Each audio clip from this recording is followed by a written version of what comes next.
Welcome to the Ernie Chambers Show.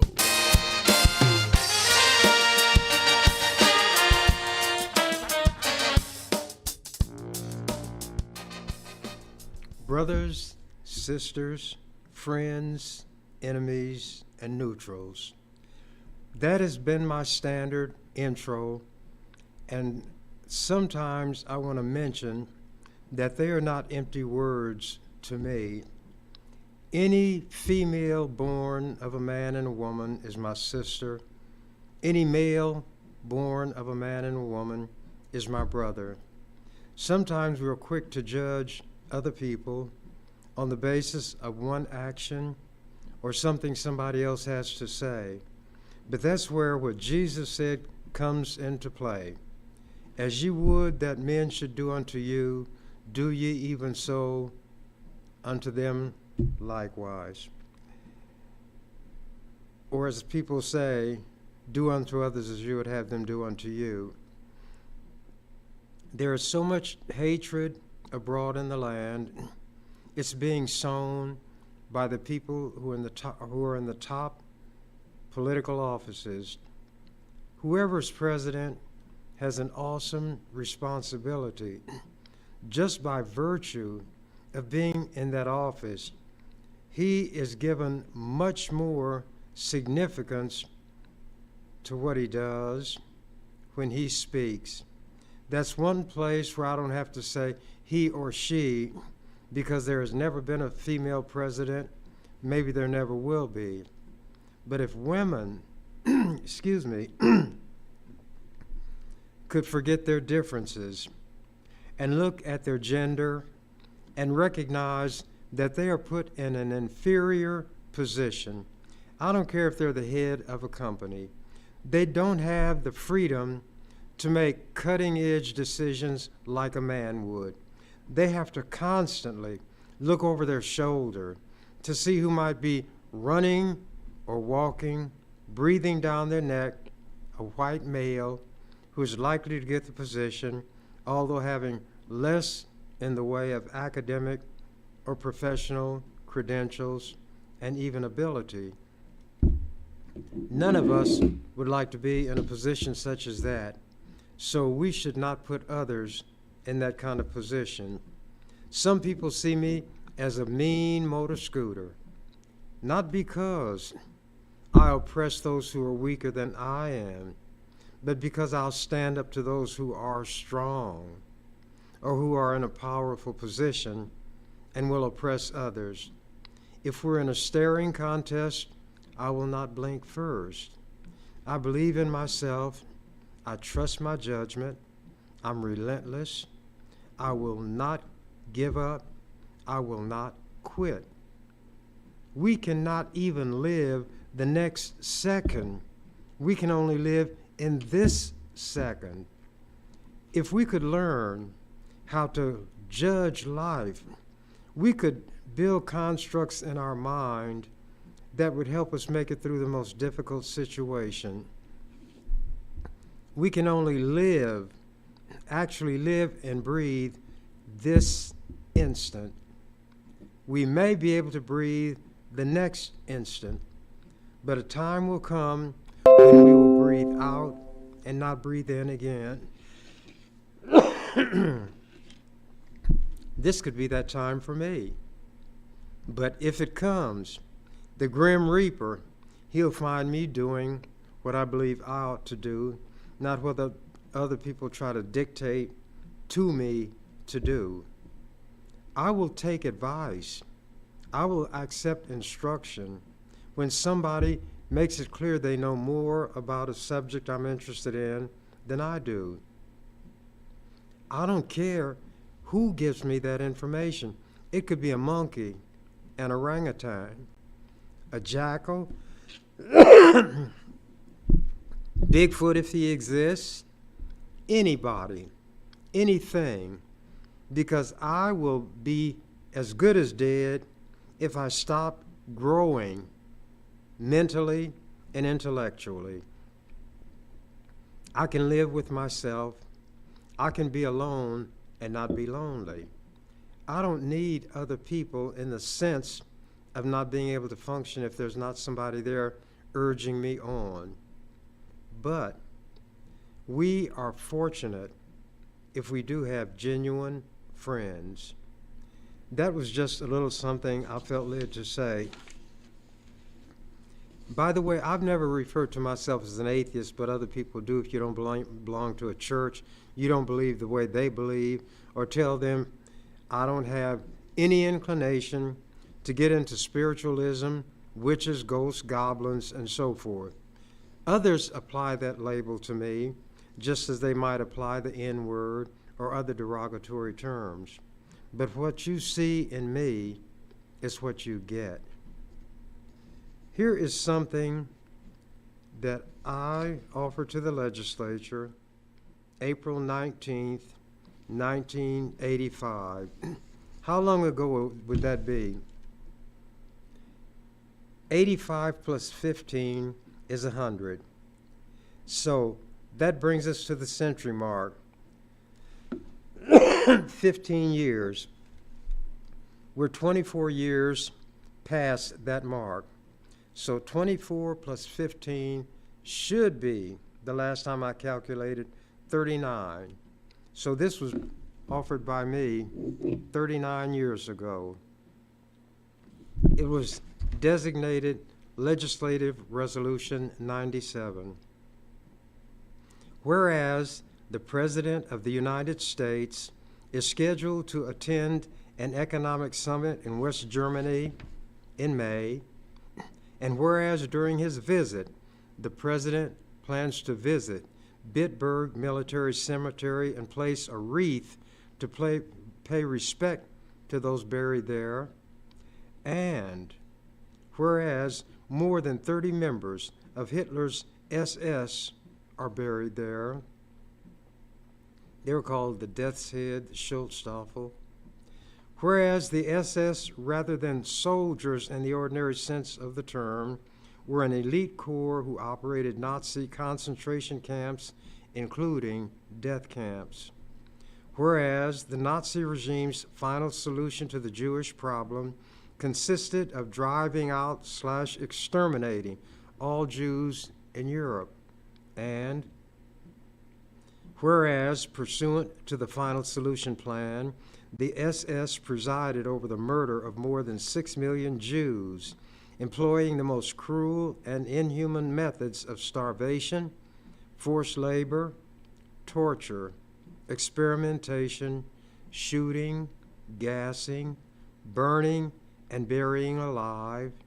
And whereas the genocidal atrocity spanned many months and spawned unspeakable human suffering, and whereas hundreds of thousands of soldiers and civilians of various races, nationalities, and religions died fighting against the Nazi horror, and whereas the United States played an active role in the prosecution of Nazi war criminals at the Nuremberg trials, and whereas the Holocaust should forever remain an active ingredient in the collective memory of humanity, and whereas the Nazi slaughter of Jews, Gypsies, and Eastern Europeans was facilitated by a, quote, business as usual, unquote, attitude on the part of much of the world.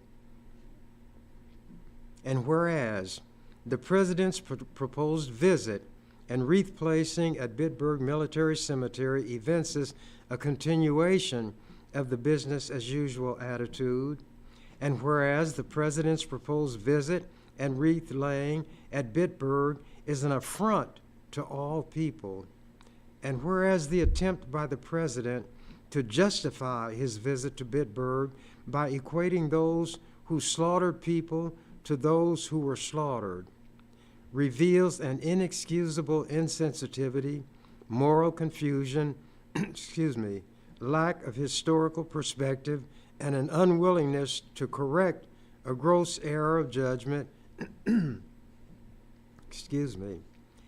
whereas the belated addition to his itinerary of a visit to a Nazi concentration camp neither justifies his visit to Bitburg nor erases the inappropriateness of such visit, and whereas the ill-advised act of the President may be misperceived by the rest of the world as representing the will of the American people and may appear to be a pardoning of all unpunished war crimes, now therefore be it resolved by the members of the 89th Legislature of Nebraska, first session, number 1, that the legislature joins with other groups and individuals in imploring the President to show, quote, a decent respect for the opinion of mankind, unquote, and cancel his proposed visit to Bitburg Military Cemetery. 2, that the legislature calls on the members of the Nebraska congressional delegation to initiate or support efforts by the United States Senate and the United States House of Representatives to persuade the President to cancel his proposed visit to Bitburg Military Cemetery, that a copy of this resolution be transmitted to the President of the United States, the U.S. Secretary of State George Shultz, and each member of the Nebraska congressional delegation. He made the visit. He laid the wreath in disregard of all. I read that for a purpose. I would not offer that resolution today. Not that history changes, not that what happened during that period was not as horrific as it has been portrayed, but because of what the descendants of those who were the victims of the Holocaust are now doing in terms of perpetrating a Holocaust of their own on the Palestinian people. European Jews came to Palestine. Unfortunately, the Palestinians did not stop them when they perhaps could have. And the rest of the story, as they say, is known. The Jews took over. They continued to push the Palestinians farther and farther in one direction, brought more European Jews, and those who were there took the homes of Palestinians. Those who would not voluntarily leave their homes were physically thrown out. Homes were bulldozed to make room for these Jewish so-called settlers. Then the IDP, the Israeli Defense Force, IDF, whatever it is, the other call them, as I say, the Israeli SS, would come in and say, this is now a part of Israel. Jewish settlement is a part of the Jewish land, and you Palestinians just have to find some place else to go. Excuse me. How would you feel if somebody came into your house and took it from you and said, get out? And you said, where can I go? I have children. I don't care where you go, just so you go away from here. Get out. And then can call armed soldiers to force you out. That's what the Jews did. The Israelis did. And then every time somebody comes at them about the wrong, they wave what I call the bloody shirt of the Holocaust and use that as an excuse for their Nazi-like activities. I'm going to read from an article in the Omaha World Herald. It was March 3rd, last month. Airstrikes by Israel. No, it was April. See how I make mistakes? You won't be able to tell whether it's on purpose or not, but it shows I'm human. Just a few days ago, maybe it was yesterday, and yesterday's gone. Airstrikes by Israel kill 7 aid workers. Allies condemn deaths. Charities suspend food deliveries in Gaza. Gaza Strip. Some of Israel's closest allies on Tuesday condemned the deaths of 7 aid workers who were killed by airstrikes in Gaza, a loss that prompted multiple charities to suspend food deliveries to Palestinians on the brink of starvation. The deaths of the world's central kitchen workers threatened to set back efforts by the U.S. and other countries to open a maritime, that's waterway, corridor for aid from Cyprus to help ease the desperate conditions in northern Gaza.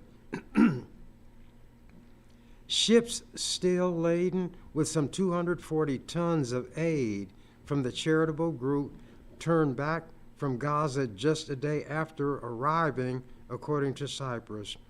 Other humanitarian aid organizations also suspended operations in Gaza, saying it was too dangerous to offer help.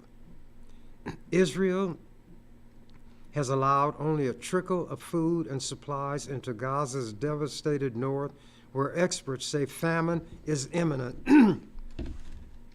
The Jews didn't learn anything from the Holocaust, did they?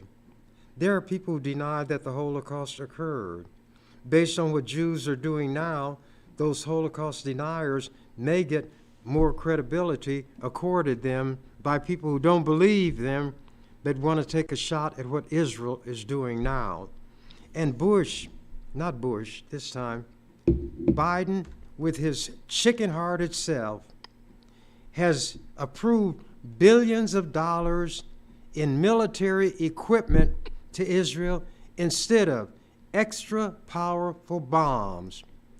The Palestinians have no airplanes. They have no tanks. They have no rockets. They have no guns. They have nothing but flesh, bone, blood, and human life, which is being torn from them by these Jews who call themselves God's chosen people. Will God and Satan unite and become one when Jews who do what they're doing in Israel to the people in Gaza, the Palestinians, their God must be, in fact, a demon. Continuing.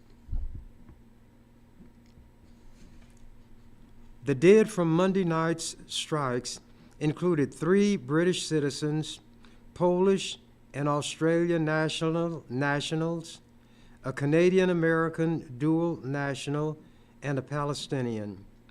Those countries have been key backers of Israel's nearly 6-month-old offensive in Gaza, and several of them denounced the killings because it was their own now.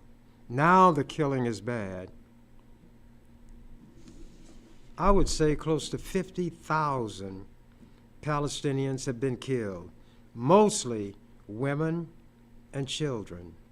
It's just like when the racists in America would attack young black children trying to go to school.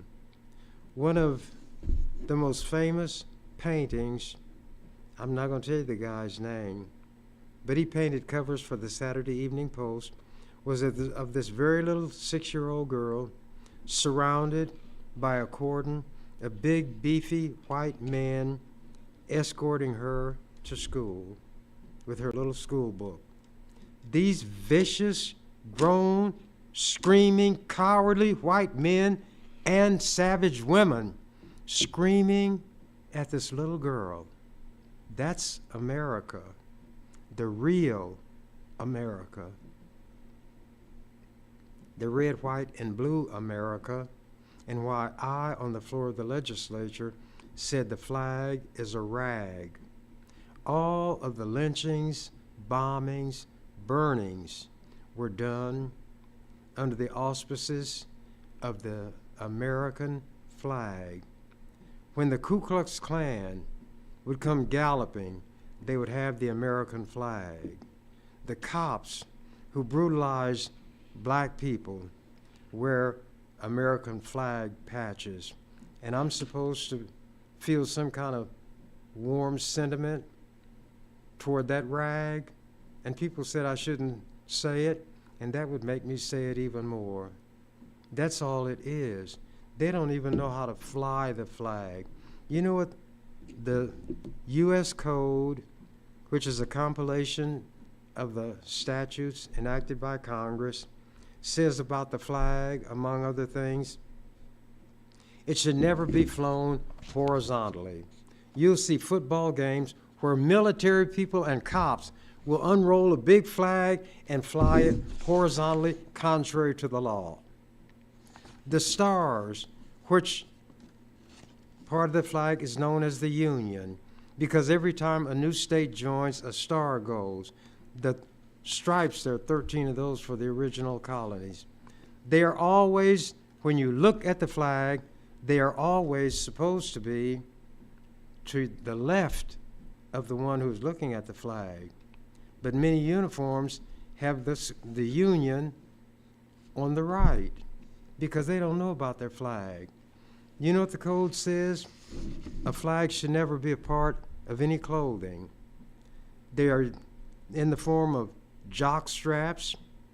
Women wear them as bikinis.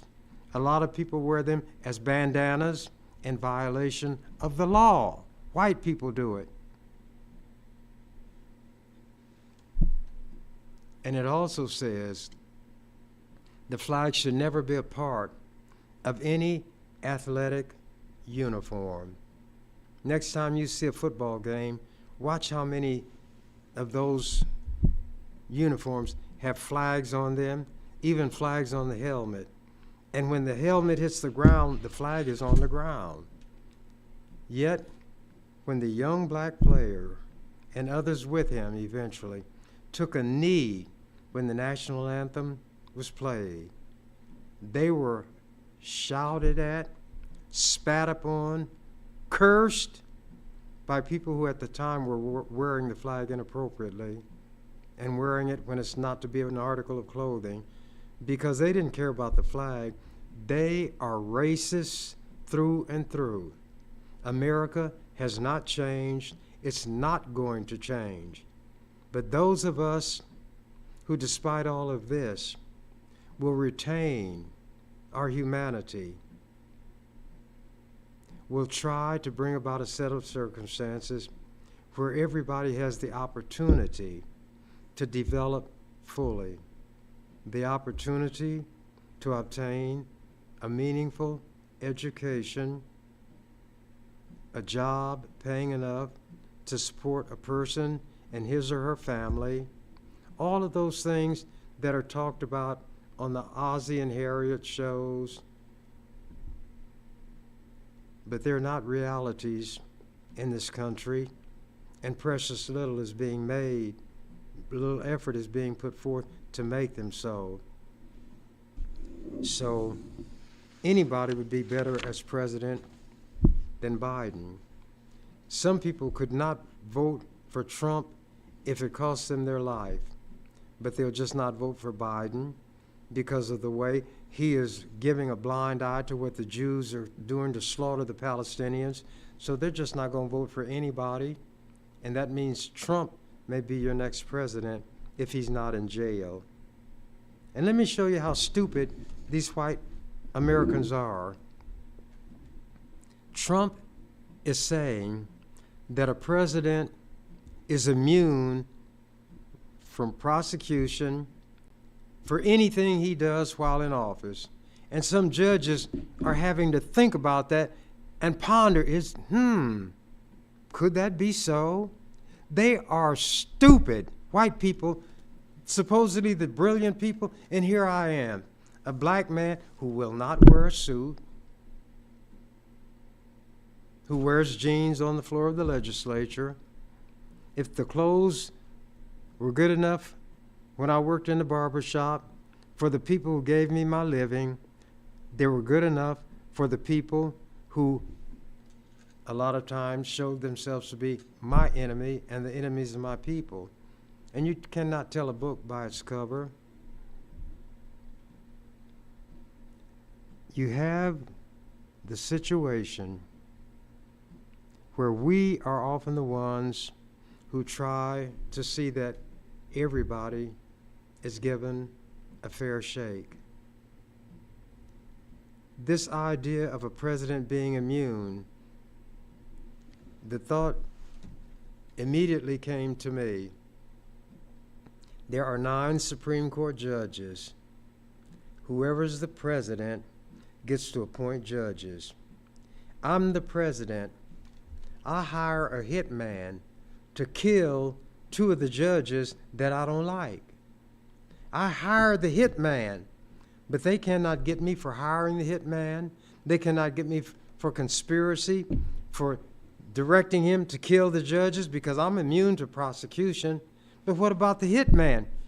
I have the power to pardon. So then I pardon the hitman. Then I send hitmen to carry out other executions, assassinations, or what have you, to clear the field for me of my enemies, and then I pardon all of them. You see how stupid white people are? And they spend time arguing seriously as to whether or not what Trump is alleging has any basis in the Constitution. But let me go ahead and finish reading this. Israel already faces growing isolation as international criticism of the Gaza assault mounts. On the same day as the deadly airstrikes, Israel stirred more fears by apparently striking Iran's consulate in Damascus and killing 2 Iranian generals. The government also moved to shut down a foreign media outlet, Qatari-owned Al Jazeera television. Yet you Americans are always saying, don't censor the media. Don't shut them up. And here America, the number 1 ally of Israel, is watching Israel do this. And you know what Iran said? Israel would pay at the right time. See, Iran has airplanes. Iran has bombs. Iran has nuclear weapons. Could this be the beginning of the War of Armageddon? That might be a lot of mythological nonsense also.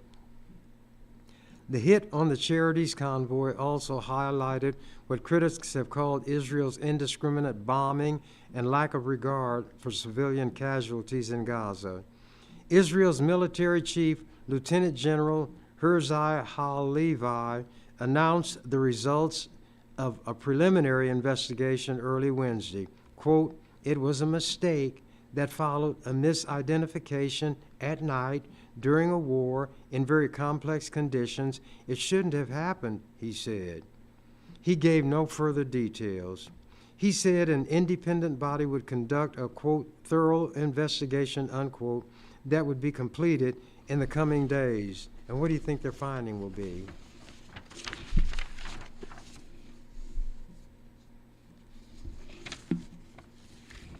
Israeli Prime Minister Benjamin Netanyahu had earlier acknowledged the, quote, "unintended strike on innocent people," unquote, and said officials would work to ensure it does not happen again.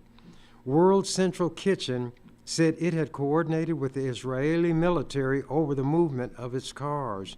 3 vehicles moving at large. Remember, the World Central Kitchen had coordinated the movement of this convoy with the Israelis. 3 vehicles moving at large distances apart were hit in succession. Boom, boom, boom. No mistake. They were left incinerated and mangled, indicating multiple targeted strikes. At least one of the vehicles had the charity's logo printed across its roof to make it identifiable from the air, and the ordnance, meaning the bombs, punched a large hole through the roof where the logo was printed. Footage showed the bodies at a hospital in the central Gaza town of Deir al-Balah, several of them wearing protective gear with the charity logo. Celebrity chef Jose Andres, who founded the World Central Kitchen charity, sadly said he was, quote, brokenhearted, unbroke by the deaths of the staffers.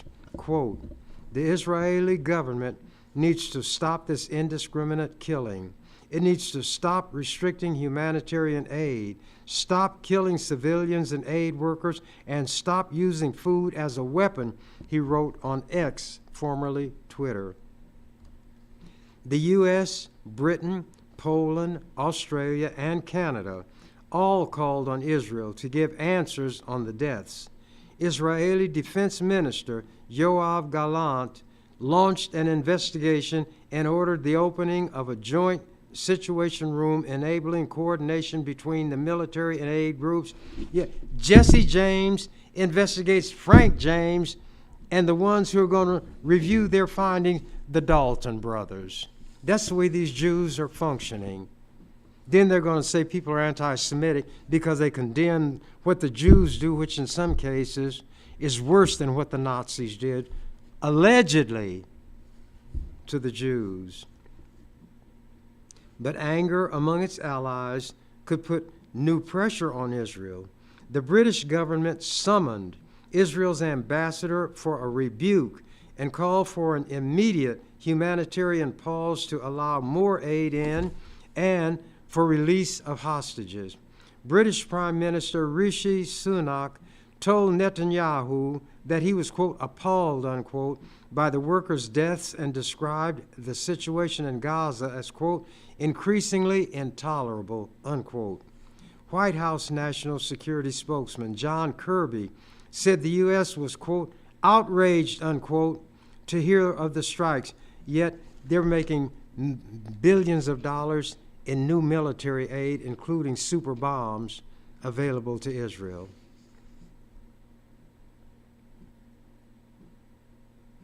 He said the Israeli military must, quote, do much more, unquote, to avoid conflict and ensure the safety of aid convoys. And Netanyahu says, go to Hades. And Biden obediently goes. A senior Canadian government official said there will be a joint formal diplomatic rebuke at the foreign ministry in Israel on Wednesday. The deaths sent a further chill through UN agencies and other aid groups that have said for months that sending truck convoys around Gaza, particularly in the north, has been extremely difficult because of the military's failure to either grant permission or ensure safe passage. Israel has barred UNRWA, the main UN agency in Gaza, from making deliveries to the north, where the people are worse off and need it most. The U.S. and other countries have been working to set up the sea passage from Cyprus to get around the difficulties. World Central Kitchen was key to the new route. ANERA, a Washington-based aid group that has been operating in the Palestinian territories for decades, said that in the wake of the strikes, it was taking the, quote, unprecedented, unquote, step of pausing its own operations in Gaza, where it had been helping to provide around 150,000 meals daily. The UN says more than 180 humanitarian workers have been killed in the war, and Biden is continuing to give Israel billions of dollars worth of military aid. Palestine, this is not a war. This is a slaughter. The Palestinians have no guns. It is a slaughter. This is a Palestinian Holocaust. And the Jews are carrying it out. If one reaps what one sows, as the holy so-called Bible says, the Jews have something coming. Now I'm going to switch gears because we have some terrible things happening in this country against our brothers and sisters who are members of what is called the LGBTQ plus community. I don't say what I have to say in a corner or just in the legislature in this little backward state. I've spoken before Congress. I've spoken at the UN. I spoke at the White House and ran Jimmy Carter out of his East Room, and I'm going to bring the articles someday and read how that was written about. I'm from Omaha, Nebraska. When I'm called on, as I was by Jimmy Carter when I was at the White House, he said, "The man in the blue sweatshirt," and that was moi.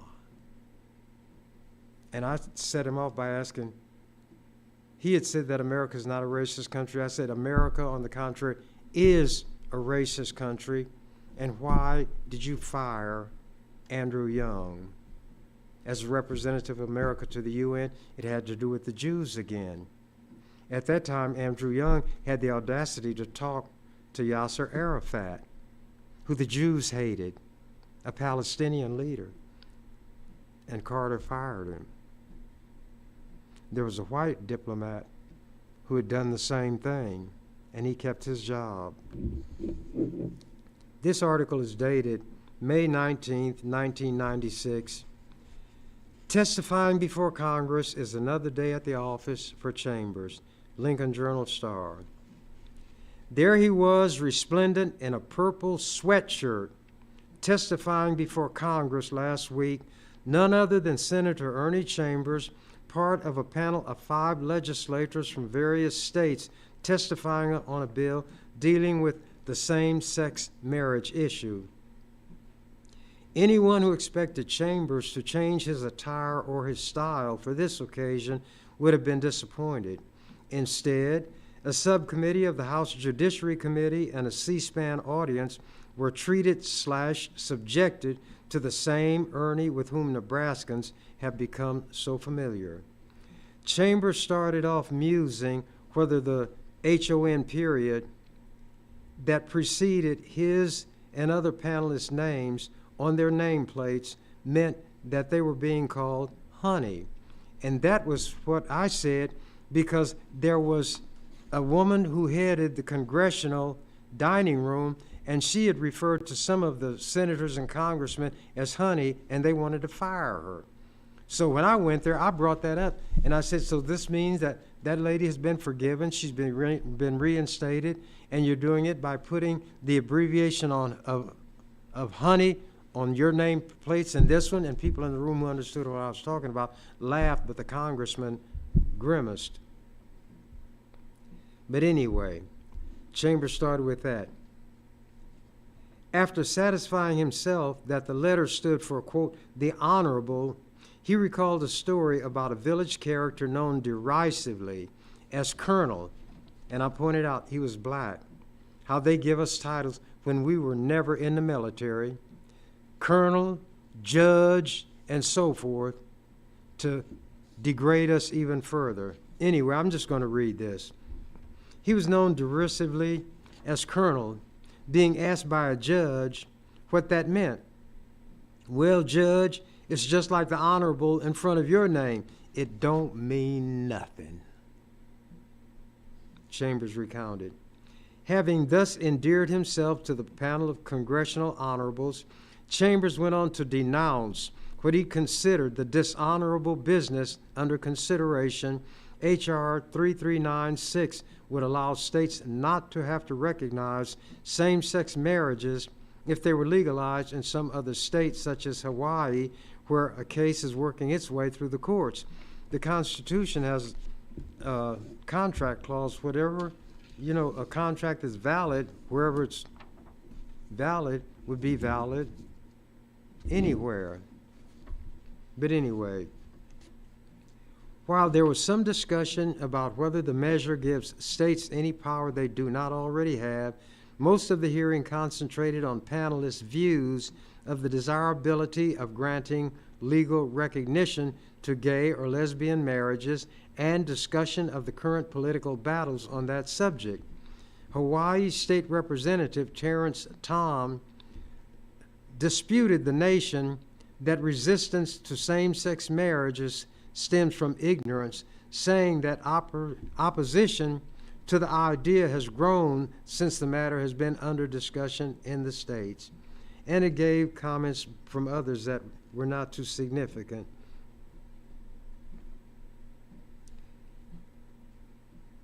Oh.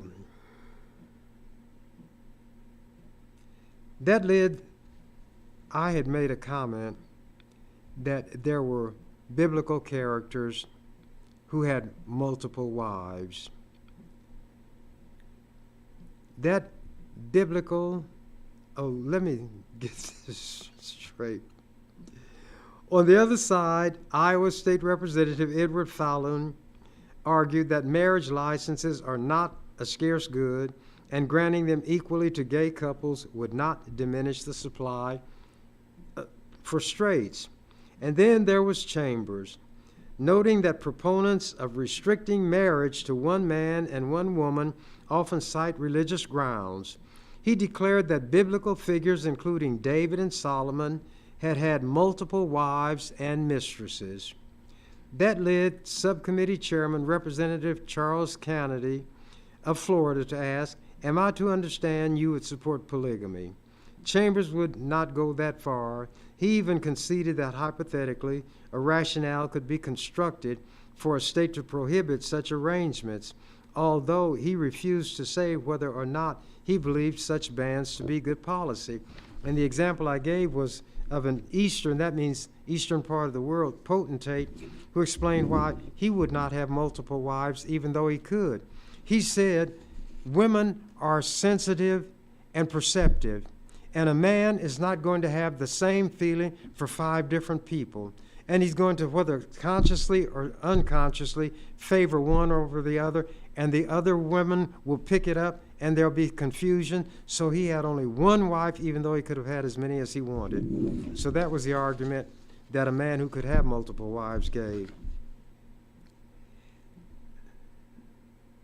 In an interview 2 days after his Wednesday appearance on Capitol Hill, Chambers said his views on gay and lesbian issues have changed considerably in recent years.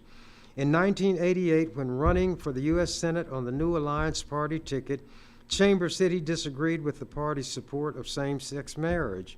"My attitude is far more tolerant than it was in years past," Chambers said Friday. "I never knew I would have moved this far in that direction, but I became aware of the viciousness directed toward gay and lesbian people, from verbal taunts to murder. I think it has escalated tremendously in the last few years," he added. Given his self-description as the defender of the downtrodden, Chambers has added gays and lesbians to his larger constituency. Quote, "St. Jude and I collaborate in being the last hope of the hopeless," he added with his characteristic degree of modesty. In the face of yet another religious reference, it seemed only natural to ask Chambers, who is often described as an atheist, not self-described as that, what description he would apply to his religious status. "I'm just Ernie," he replied, to which admirers and detractors alike might say, "Amen." I'm going to talk about this subject more in the future because they're doing horrendous things to members of the LGBTQ community, the trans individuals. People don't choose often what their status and circumstance will be. And who are we to say somebody else is unworthy? You religious hypocrites need to get off and get away from crotch watch. What does it, and all you're talking about is what's between their legs. That's all you can think about. Why don't you go up above the neck where you have the brain, which produces great poetry, plays, novels, music, artistic work. Why don't you talk about that and be uplifting? But no, you're down there sniffing crotches. You probably, before you became in human form, was a dog, because that's what dogs do. If you watch them, they want to find out who's in heat. I guess that's why they do it. But don't they sniff rear ends? That's what you all are doing. I wouldn't call you dogs. I'll say you dog-like. you have dog practices. And is that what you want to be? These are human beings. These are our brothers and our sisters. It's like the Jews were requiring people who had leprosy, a disease that they didn't bring on themselves. They didn't wish it on themselves. But you know what they had to holler when people came near? Unclean, unclean. Forced you to self-describe yourself as unclean, and you're a human being. There has to be a change, many changes in this nation. Anything born of a man and a woman, if that one is a female, she is my sister. If that one is a male, he is my brother. It's none of my business what they do in their bedroom. I don't have any interest in it. What difference does it make to me? How does it hurt me? There are still areas in this world where men can legally, under their law, have more than one wife. Does that hurt you? Are you envious of them? And why is the woman put at the center of so many things? Not to elevate her, but to debase and degrade her and thingify her. In America, the land of the free and the home of the brave. You know what I used to tell them on the floor of the legislature, and they got hotter than a firecracker, but they couldn't do anything about it because the madder they got, the more I provoked them. It's not the land of the free and the home of the brave. It's the land of the tree and the home of the slave. And I tell them how they praise this guy who planted all these trees. I said, he didn't love trees. He was one of the racists who kept Nebraska from being adopted into the Union because they wouldn't put a guarantee into their Constitution that everybody would be guaranteed the right to vote. J. Sterling Morton. And I told people the reason he planted all those trees, not because he had a love for trees, but he wanted to be sure there would be enough trees to lynch all the black men who someday may be allowed to vote. And his statue had been in the hall, Statuary Hall in Congress, and it was removed. Chief Standing Bearer is there, a Native American, and the lady who wrote My Antonia, a lesbian, is there. But I'm not going to call her name because you all will go to that town where she lived and burn her house down. I don't know if I have any more time, but it's very close to the time when I'm supposed to stop. But I will wait and see if I can come a little closer to it, and then I will let everything go. If the fates are kind, do you believe in the fates? Then I will be back again to titillate some, torment others, and inspire great anger in still others. But how people react to me is of no concern to me.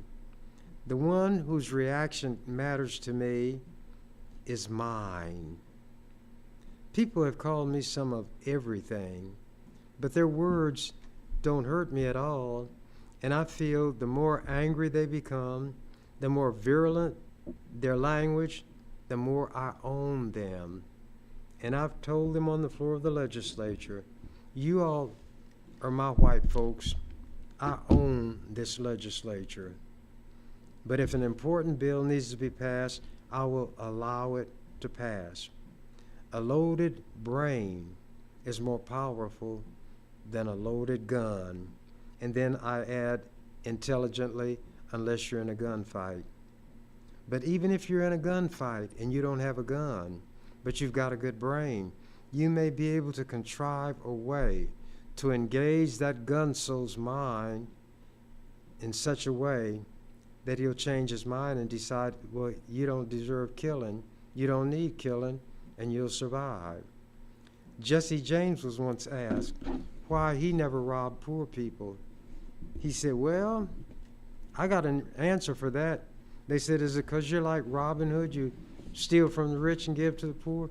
He said, no, I don't rob poor people because poor people ain't got no money. So to the outlaws, you want to give a noble basis for what he does. But if you ask him, you find that he's just right down here on the ground. Suppose in America, everybody would be judged on the basis of what they are and what they can generate. Think of the actors and actresses, the musicians, the poets, the novelists that will never be because somebody had blown out the light of inspiration that was in their brain when they were very young, or frustrated them to such an extent when they were older that they said it's not worth the aggravation. America could be what they profess to be now, and that is the greatest place to live on the face of the earth, because there probably are more different nationalities, ethnicities, races, or however you're going to categorize the people between Canada and the Gulf of Mexico, the Pacific Ocean, and the Atlantic Ocean. That landmass might have the greatest potential in the world, but potential which is not brought into fruition is of no value whatsoever. If land lies fallow, nobody benefits from it, but if you plant crops, you provide food, and if you get more than you need, and more than you need to sell for your purposes, and share it with those who have nothing, then your country and your people would indeed be blessed. I don't say it comes from a ghost or a spirit. I say it comes from your ingenuity, your hard work, and then your generosity. Some of the hatred would begin to soften. The haters would begin to be isolated more and more. People like Trump would be laughed to scorn if they said, I want to be the president of the United States. What they say Roosevelt proved was that somebody could be president for life. Others say that Eisenhower proved that anybody can be president. And I say what Trump proved is that you don't need a president. But keep in mind what I said, and somebody out there might tell it to Trump. If a president is immune from prosecution, no matter what he or she does while in office, that president can hire hitmen to kill up whoever they want to have killed and then pardon all of them. He has already said that the ones who attack the Capitol are heroes, that they are patriots, and that if he's president, he's going to pardon them, he's going to give them an apology. He hypocritically goes to some of the funerals of police officers or the wakes because he wants to show he's for law and order. But those he justifies attacking the Capitol had attacked police officers. And Americans are so shallow, they don't put two and two together and get four. He has got some of those people mesmerized. So now I think my time is up. Thank you for yours. You've been watching The Ernie Chambers Show. If you'd like to leave suggestions, email us at ewcfacts@gmail.com. That's ewcfacts@gmail.com. This is an EWC Communication production.